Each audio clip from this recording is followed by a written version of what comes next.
So, this is Peter Wright flying solo tonight because Kathleen, my normal co-host, is taking the weekend off.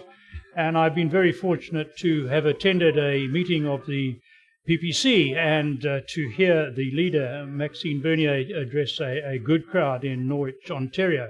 So Max has very kindly agreed to give us a few minutes to go over a couple of questions so we can learn more about Max and the PPC and whether we have a good future here in Canada. So thanks for agreeing to the time, Max. It's good to see you, and it was really good to hear you talk earlier. Well, thank you very much for giving me that opportunity, and I'm very pleased to be here. Actually, as you know, I like to travel across the country and meet our people and speaking about real Western civilization values and the PPC. So that's what I did today, and I had very good questions. So let's have the discussion together. Good. And I think it's important because the more and more of the people we interview, and we've got nearly 200 episodes of our podcast, more and more people are relying on podcasts for their news because they can't trust the mainstream media, right? So we think us and many others are forming an important part of history here. So Max, a couple of questions for you. How will you, as a future Prime Minister of Canada, and we hope that's in the near future, resist the attempts by the New World Order protagonists, the ones with all the acronyms, the WEF, the WHO, the UN, to force us to surrender our sovereignty? What's your plan to counter that? Yeah, first, I'm the only national politician, leader of a national political party that is not a globalist. I'm not. Actually, the World Economic Forum, the UN, I said, there's dysfunctional organization. The World Economic Forum is promoting socialist values, and they want to have one supranational government. I'm not for that. The PPC is for Canada, our country, and promoting our Canadian values. So what we will do, looking at the UN, we are spending $1 billion every year to the UN. And Canada will still be part of the UN, but we won't participate in activities that are against our values. Mm-hmm. And I can tell you that I believe that we can save a lot of money. So the goal is the UN will be able to save money over there, and that will help us to balance the budget. Same thing for the UN and the Paris Accord. We are the only party that is saying no to the Paris Accord, so we won't be part of that climate hysteria. Actually, that's why if you look at the other mainstream traditional political parties like the Conservative, the Liberal, they are saying yes to the UN, they are saying yes to the Paris Accord, they are saying yes to the migration compact coming from the UN for mass immigration. We are the opposite. We want to work for Canadian. Our immigration policy will be made in Canada for Canadians, so we are saying no to mass immigration. So promoting our values, promoting our country, putting our country first, that's why we won't participate in these international organizations anymore. Great. Good. You were on an interview last week on Wednesday, I think. I saw it on LifeSite News, and you said that cancel culture and wokeism are destroying the foundation of our nation. And I agree with you 100%. How will you fix that? Yeah, cancel culture, first of all, that's the situation where we are today. We are there because we have the mainstream media and the national politicians. They don't want to have any discussion. They don't want to have any debate. If you're not part of the narrative, they will cancel you. Mm-hmm. So I'm doing the opposite. I'm welcoming debates. I want to debate with these leftists. I want to debate with the people who promoted wokeism. And so let's open this debate. And in our society, if you want to do that, you need to have a respect of our Charter of Rights and Freedoms. So actually, for example, in universities, there's no free speech over there. So the way to promote that is to cut their spending. If a university doesn't have a freedom, free speech policy, they won't receive any money from the federal government. So we can do a lot of things like that at the federal level. Wokeism, the Bill C-11 that promoted, transitioning. If you're a boy and you think you're not a boy, that's okay for establishment politicians. They think that you can transit. No, that decision must be done by an adult, and you must not give hormones to kids to try to transition them to another sex. There's only two sexes. So that bill C11, we will repeal that bill. But don't forget that bill was passed unanimously. Poilievre and all the conservatives voted for that bill. Yeah. So yes, there's the way to fight for our values, to fight for what we believe, and these kind of bills won't be part of the legislation in Canada. We will do that. I can give another example for the World Economic Forum. The World Economic Forum right now is promoting a digital currency. We are against that. It's another way to control what you are doing in your life, where you are spending money, when you are spending money. The central bank digital currency, the Bank of Canada is working on a project actually on that. The federal government gave to the Bank of Canada $15 million on 3 years to implement a central bank digital currency. We are against that. We'll stop that. So if you read our platform, all our policies are in line to promote Canadian values, put our country first and Canadian first. That's why we are the People's Party. Sure. And I think on that digital currency, I think a lot of people woke up a couple of weeks ago when, for our international viewers and listeners, we have two major cell phone and internet providers in Canada, and one of those went offline. We don't need to go into the details for a whole day, and that prevented many people using their debit cards and some credit cards and using their telephones. They just couldn't use any currency. So to me, that was a big warning about the dangers of digital currency. Absolutely. I want to move on to climate change for a moment. I'm a climate change skeptic, and I always have been for years because I've been a large animal owner and a farmer for most of my life. And Canada has 320 billion trees. It's the second biggest forest, for want of a better term, in the world after Russia. Right? We only have 38 million people. So I would guess, if I haven't done the maths, but someone more clever than me could work this one out, we are probably a net carbon absorber. So, and yet our Prime Minister, Justin Trudeau, is on a crusade to destroy farming, to stop us using gasoline-powered cars, to ruin the economy. And I'm pretty sure that we are burying more carbon through our trees back into the earth than we're producing. So how will you address that one? First of all, we won't sign the Paris Accord, like I said. The Liberal, the Conservative, all together agree with the Paris Accord. That's why they're putting some goals and targets for us. And Poilievre can say, as maybe the next leader of the Conservative Party of Canada, that he won't impose a carbon tax, but he will impose more regulation to be able to follow the targets in the Paris Accord. So that being said, the climate is always changing, and it will always change. So for us, we won't do anything on climate change. We won't sign the Paris Accord first, so we won't impose a carbon tax, we won't impose regulation. We will do concrete actions for the environment. There's still some of our lakes that are polluted. We need to clean our lakes, clean our river. We can do concrete actions for our environment, and we'll do it.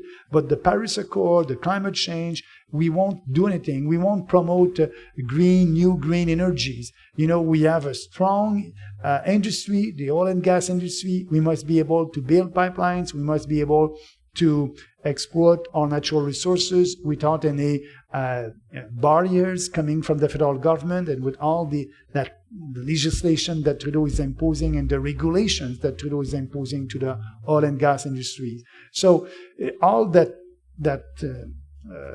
green hysteria and climate change hysteria, we don't buy that. And so I believe that the common sense will prevail and people understand. Actually, Trudeau right now tried to kill our oil and gas industry, and now he wants to do the same thing with farmers, with the fertilizers that they're using, because the new objective for the federal government is to cut emissions coming from farmers by 30% in the next 8 years. So we will repeal that. We won't do that. We won't put any targets. And farmers are using fertilizers because if you have more fertilizers, you have more food, and you have more food, prices are going down. If you have less fertilizers, you'll have less food, and prices will go up. Go up for sure. So he's fighting the farmers and he's fighting Canadians because of that crazy policy of the climate change and the Paris Accord. So we're very different than all these establishment political parties. We won't do anything there, and we'll bring more freedom and less regulations to people. Yeah, and I think part of what the government is trying to do by promoting electric vehicles, I believe, is dishonest, because they are not telling consumers the downside of electric vehicles. Yeah. For a start, the electric vehicles are only efficient when the hydro is being produced by renewable energy. Right, that's point number one, which we're doing to a large degree at the moment. But point number two is there's a huge impact on the earth and the world in other parts of the world by extracting large quantities of lithium, cobalt, and all this. And that's all being done out of sight in third world countries, largely with child labor too, under the control of China, a lot of it. And yet when those batteries have to be disposed of, what's going to happen to them? And what's the cost to the consumer? Because I was reading the other day that in Australia, to get rid of an electric car battery, you're looking at a $20,000 fee, right? So I think there needs to be a little bit more balanced policy on electric vehicles. More common sense. Yeah. I'm sure hybrids especially, I'm sure, are good for commuters in the city. I think that there's room for them there, but there's even talk of trying to force farmers to use electric-powered combines. It's just crazy. No, another one, something that's on a lot of people's minds at the moment is inflation and decline in the economy. And I read today that we lost another 30-something thousand jobs in July after 40,000 in June. Those are red flags, right? And inflation's worrying everybody. How will you combat that? Yeah, first we must understand why we have inflation. We have inflation because we had a huge and unresponsible deficits by Justin Trudeau, more than $400 billion the last 2 years. And these deficits, Trudeau didn't have the honesty to tax us to pay for these deficits. What he did, he asked the Bank of Canada to print more money out of thin air. The Bank of Canada was the ATM machine for the federal government. But when you create money out of thin air like that, you have more money chasing fewer goods and you have inflation. So now we have about 8% inflation in this country. Mm-hmm. Inflation is a tax. That's a real tax that we are paying because of the spending that the federal government did. So to control inflation, we need to balance the budget. And like that, we won't ask the Bank of Canada to print money out of thin air. And we must tell the Bank of Canada to have a zero inflation target. Right now, the Bank of Canada has a target of 2% inflation every year. But 2% inflation is bad. 20% inflation is bad. When you have inflation, your purchasing power is going down. Your standard of living is going down. Everything the cost of everything is higher. So the only way to fight inflation is to balance the budget, and asking the Bank of Canada to have a zero inflation target. We will do that. But actually, you're right by saying, we are not in a recession right now in Canada, but they are in a recession in the US now. Yes. So we will be in a recession because of bad policies, and that will be a tough time. And just to be sure that people understand the impact on inflation, I'll look at the data coming from Statistics Canada. The average increase of our salaries here in Canada for this year will be about 5%. So people can expect to have an increase in their salary this year about 5%. 5%, right. When the inflation is 8%, you are losing, you are poor by 3% this year. So with that inflation, everybody is poor, everybody. So inflation, we must stop that because it's our standard of living that is going down. And people understand, they go and they do their groceries, they go to the gas station. They know that maybe really the real inflation must be more than 8%, sure. Maybe around 10%. So everybody is poor, our purchasing power is going down, we must stop that. The only way to stop that is to balance the budget and saying to the Bank of Canada, no, because for them, their mandate is to create inflation. Mm-hmm. We tell them we want 0% inflation target. Like that, everybody will keep their purchasing power and will be richer. So here's something I don't understand. In an economy that's declining, inflation's bad, and we've just said we've lost all these jobs. Why are so many service industries unable to get enough people to work for them? I mean, every Tim Hortons I go to has got a sign up saying, "Please be patient, we're short of staff," and we're hiring. One of the motor dealers in Woodstock has had a sign up there looking for mechanics, technicians, and another salesman. And you go a bit further down the road, and somebody else saying we need plumbers and electricians. Why aren't people working? Why? It sounds like an anomaly that you're losing jobs, but people can't find employees. What's going on? Yeah, it's a structure of the economy right now. So some people are losing job, and other people are working maybe 2 or 3 jobs to be able to have the same standard of living. Right. So I know that there's a lack of people in different industry. Like that, I think the only way to solve that is to be sure that when people, we need to give the right incentive for people to work. And now, with all these programs, we gave them, a lot of money out of thin air, and we encouraged them during COVID-19 to stay at home and to not work. So all these programs must go, and I believe that a large part of them are gone right now. But it's the structure of the government. The government is always there, and people think that the government will save them. No, the government cannot save everybody. No. The government, the government is the problem. The big fat government is the problem. So let's have a smaller government. We'll create more jobs, and I believe that we'll be able to grow our economy. Yep.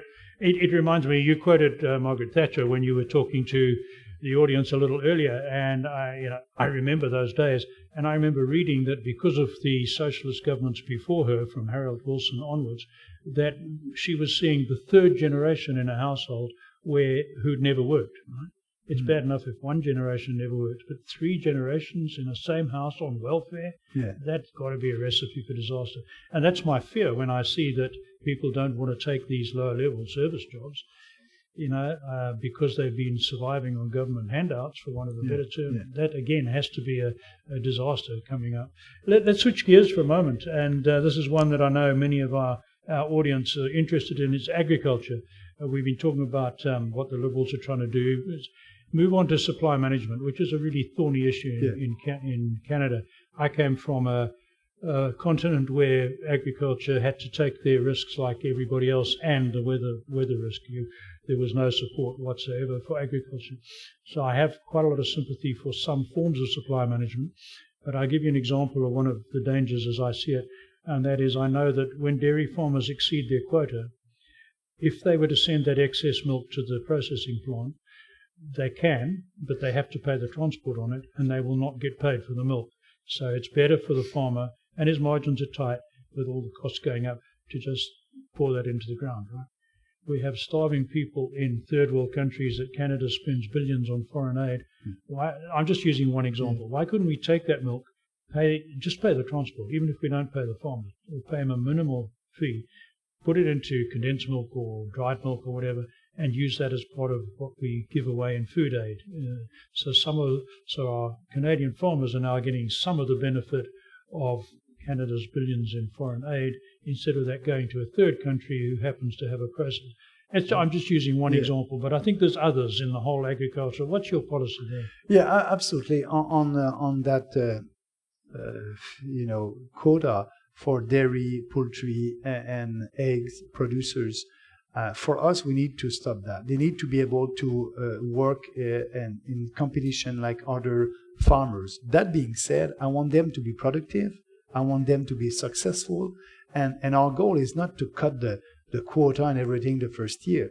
We will have to, if we want to abolish that system, that supply management system, we will have to buy back the quotas. And the cost for that, it's about $25 billion. Yeah. So what I'm telling you, it's a lot of money. They will have that money, and they will be able to be more productive, to reinvest in their productivity. And after that, you open the market maybe after 5 years, and they will be able to export their products. So, but what I'm telling you is because of that huge deficit and irresponsible deficit that Trudeau did, We won't be able to do that reform in the first mandate of a People's Party government. It's our first priority will be to balance the budget, will be to cut our spending, not to add more spending. So I'm telling to the dairy producers, if you like our platform, our philosophy, fighting for our way of life, fighting for our culture, for our civilization, Western civilization values, being sure that this country will be prosperous, we won't do any reform with the supply management system in the first mandate. We won't be able to do that. At the second mandate, after balancing the budget and lower taxes, we will look and we will sit with you to find a way for you to be more productive, but also for you not to waste milk like that down the drain. Yeah. That, for me, coming from a country where people starve, it really hurts me to see milk being poured into the ground, or to hear about it, should I say. One that's on everyone's minds, vaccine mandates and the whole travel, and it's a fiasco when we see what's happening at the airports. And I hear from people overseas saying, there's no way we would consider coming to Canada at the moment because of what we're hearing about this ArriveCan. What would be your policy on that? Arrive Canada won't be enforced anymore. We will repeal all these legislations. We won't impose any mandates. We will respect our Charter of Rights. I went in jail in Manitoba last summer because I did a rally in a park. Yep. That was political repression. I was arrested, handcuffed, and put in jail for a non-crime after a political gathering.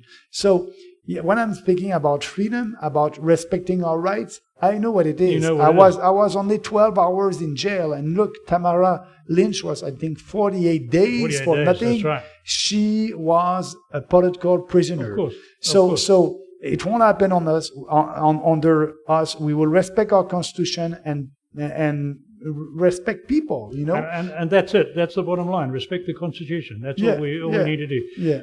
What about the media? I just see what's happening in the media. They are totally under the thumb of the government, right? And traditionally, and again, coming from where I come, Southern Africa, traditionally, 90% of the mainstream media has been anti whichever government is in power. It doesn't matter if it's a Liberal, Labour, Conservative. That's been the role of the press. The fifth estate has been to hold the government to account. And sometimes they go overboard. And I think we from Maggie Thatcher's time, we saw that in the UK. And now we've got all the mainstream media supporting the government. So something has to be wrong. And it all boils down to money, doesn't it?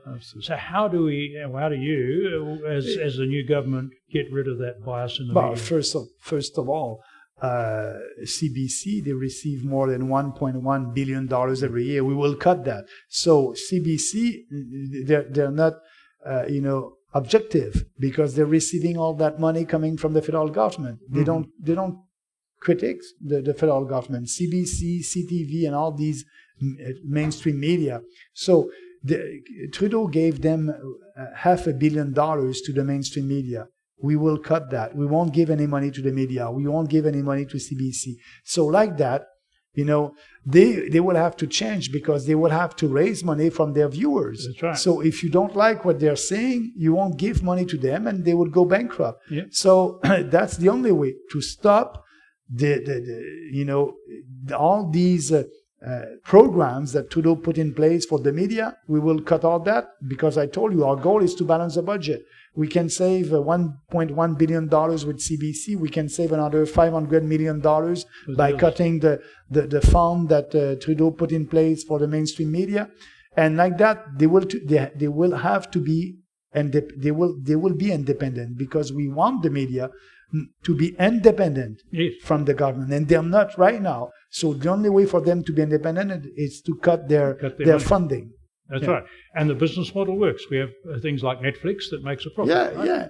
And we have now independent media, what you're doing right now. That's right. Yeah. So we need to promote that with more independent media. Promoting independent media by not giving you money. You don't want any money from the government. And I believe that CBC must not have any money and CTV must not have any money from the government also. Like all these independent media that are out there. Yep, that'll sort it out. Last one. Because I came from a different culture where guns were treated just as tools. They weren't macho symbols. we had no mass shootings. We had very few murders other than terrorism. People respected guns. And now the latest is our Prime Minister wants to ban the import of guns, of handguns, and the sale of handguns. What's the PPC's policy on firearms? Repeal that.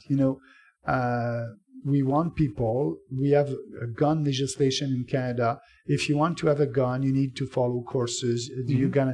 You will have your wife or your husband will have to sign. You will have to be investigated by the RCMP, and after that, you will have a permit to be able to own a gun and to buy a gun. So that's good legislation. But all the legislation that Trudeau put in place forbidded guns because of crimes. The reality is these crimes are committed with illegal guns. Of course. So we believe in legal people that are owning guns legally, and so we will repeal all these legislation. And the last one that Trudeau did, the fact that you cannot buy any handguns right now in Canada.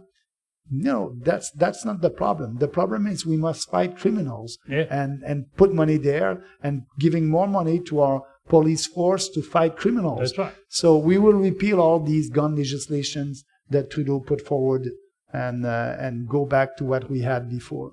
Great. Well, we're out of time, Max. I really appreciate. Thank you very much. I really appreciate you giving me the time here. And for our international viewers, I've been talking to Maxine Bernier, leader of the PPC, who did an amazing job at the last general election in Canada by going from around 1% at the previous one to 5%, coming close to 1 million votes, and within a whisker of getting a couple of seats. And we know that it's going to be a better story next time. So thank you once again, Max. I appreciate that. Thank you very much for that opportunity for me to be able to speak to your viewers. Good. And so I hope I'll be able to be with you next time also when I will be back in the region. And at the next election, we'll be at the front of the queue for another interview. How's that? First, thank you. Thank you very much. Thank you again.